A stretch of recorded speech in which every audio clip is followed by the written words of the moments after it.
מחקרים מראים שאחד מהדברים הקשים ביותר לאנשים זה אובדן מקום עבודה. כלומר, אדם שעבד ופוטר ממקום עבודתו ולא מוצא עבודה חלופית, זה משהו שגורם לסבל גדול מאוד. כלומר, זה לא רק הפגיעה הכלכלית, זה הרבה מעבר לזה.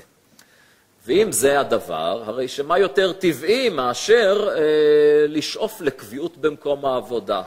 הייתי אומר לפחות לקביעות שמונעת פיטורים שרירותיים. אוקיי, אם היינו יכולים לפחות לעשות את ההבחנה הזאת, שרובנו מסכימים שהיה כדאי שאדם שהחליט שהוא מפסיק לעבוד ונהנה מהגנת הקביעות, זה משהו לא ראוי, זה ניצול לרעה. אבל לפעמים אנשים שעובדים במסירות גם מפוטרים. למה?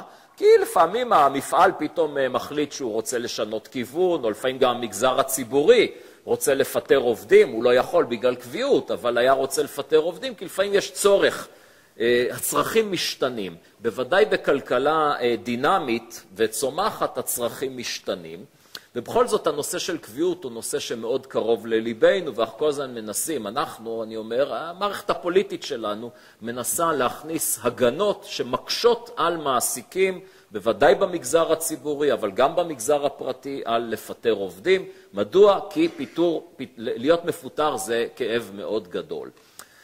אז אני אשאל רגע שאלה, באמת לא מתחום הכלכלה, כן? נניח שאנחנו במדינה, פה יושבים נאמר 200 איש, ואנחנו כולנו רוצים לעבוד, אבל יש רק 180 משרות. זה נתון.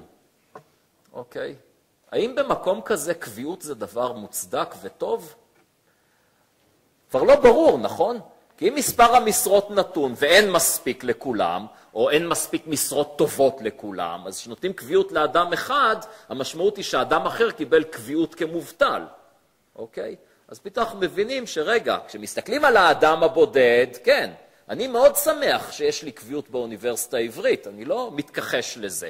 אבל אם הקביעות שלי מונעת מאדם אחר לקבל עבודה, אז אולי התמונה הרחבה היא קצת מורכבת יותר. אבל השאלה הכלכלית המעניינת היא, מה קורה למספר המשרות במשק, כאשר הממשלה בחקיקה, או חקיקה ישירה על הגנה על עובדים, או דרך חקיקה שמאפשרת פעולה נרחבת לוועדי עובדים שמצליחים ליצור קביעות, מה זה עושה באמת ליצירת משרות במשק? פה המחקר הכלכלי נותן תשובה די ברורה. קצב ייצור משרות חדשות במשק נפגע פגיעה קשה מהגנה על מקום העבודה, מקביעות. מדוע? כי זה נכון שיותר קשה לפטר עובדים כשיש קביעות, אז זה לכאורה דווקא מגדיל את התעסוקה. אבל כאשר מעסיקים יודעים מראש שאם הם שוכרים עובד, הם לא יכולים אחר כך לפטר אותו, אז הם פחות ממהרים למשכן את הבית שלהם ולהקים עסק. ובאמת מה שאנחנו רואים, הדוגמה המופתית זה שוב דנמרק. בדנמרק הנהיגו כבר לפני כ-20 שנה את השיטה שהם קוראים לה Flex Security. Flexibility ו-Security, גמישות וביטחון. והתפיסה בדנמרק היא שכאשר אנחנו רוצים לתת לאדם ביטחון תעסוקתי, אנחנו צריכים לחשוב על האדם, לא על הצמד אדם משרה. כל התפיסה שלנו פה היא תפיסה מאוד מיושנת ומטופשת, שלהגן על אדם צריך לקבע אותו למשרה מסוימת. אגב, בהרבה ממוסדות הציבור זה לא רק למשרה מסוימת, זה לכיסא מסוים, אסור להזיז. ובדנמרק הלכו ואמרו, רגע, כדי להגן על אנשים, זה לא אומר שהם צריכים להישאר כל חייהם באותה עבודה. כי אם משק מתפתח וצומח והצרכים משתנים, אז דווקא צריך לאפשר את הגמישות הזאת, את הגמישות הניהולית, את הגמישות הכלכלית. ובדנמרק אין הגנה, אין קביעות. לא רק במגזר הפרטי, גם במגזר הציבורי אין קביעות. העובד הדני יודע שאפשר לפטר אותו בשרירות לב. לא בגלל שהוא עשה משהו לא בסדר, סתם כי השתנו הצרכים. אוקיי, זה נשמע לא טוב.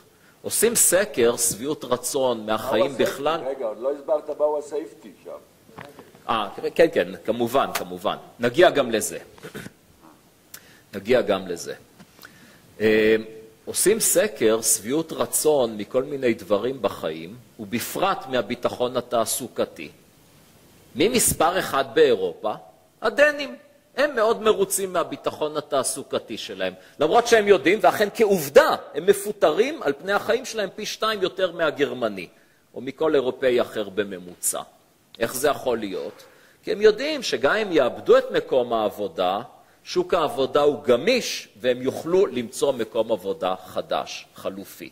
ופה נכנס גם הצד של הסקיוריטי. ממשלת דנמרק פורסת רשת ביטחון, ועוסקת בהכשרה מקצועית ובסיוע למובטלים. אגב, הם מאוד צמצמו את רשת הביטחון, כי גם הדנים ניצלו את זה לרעה, כשזה היה לתקופות מאוד ארוכות.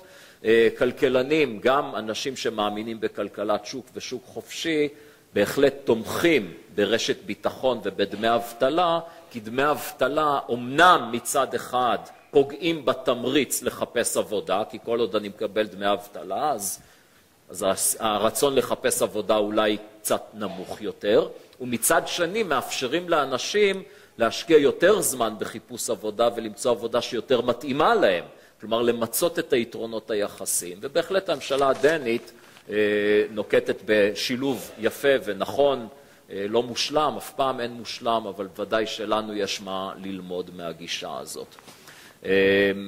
אז שוב, פה יש איזה מיתוס, שכדי לעשות לאנשים חיים טובים צריך להגן עליהם.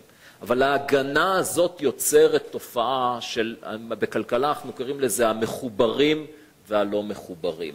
כאשר יש לנו שיטה בישראל של ועדי עובדים מאוד חזקים, מאוד מיליטנטיים, לעצמם הם דואגים מצוין, אבל הם דופקים את הכלכלה ואת האחרים. וזה מה שבין היתר גורם לפערים מאוד גדולים פה בחברה.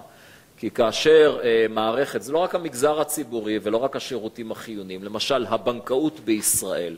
אז בישראל, על זה אני חושב שאין ויכוח על העובדות, אנחנו משלמים לבנקים יותר עמלות ויותר ריביות, וזה עולה לנו יותר מאשר בכל מדינה או ברוב המדינות המערביות. לעומת זאת, הרווח על ההון של הבנקים הוא לא גבוה יותר. כל זה הולך לשכר מאוד גבוה, שכר הרבה יותר גבוה מהאלטרנטיבה של השוק, בגלל שיש שם ועדי עובדים מאוד חזקים. עכשיו, אנחנו מאוד לא אוהבים את ועדי העובדים של, אני חושב שיש כמעט קונסנזוס של נמלי הים נניח, או חברת חשמל, אם כי גם זה לא ברור, גם שם יש אנשים שאומרים, אז מה? אז אדם מרוויח 30,000 שקל לחודש, זה לא כל כך הרבה, ומגיע לו, הוא עובד קשה וכו'. אבל ברגע שיש לנו, ברגע שיש לנו שיטה, וזו השיטה בישראל, שהשכר הוא לא פונקציה, לא של המאמץ, לא של הכישרון, אלא הפונקציה של היכולת להכאיב, אז אנחנו בשיטה לא כך מוצלחת.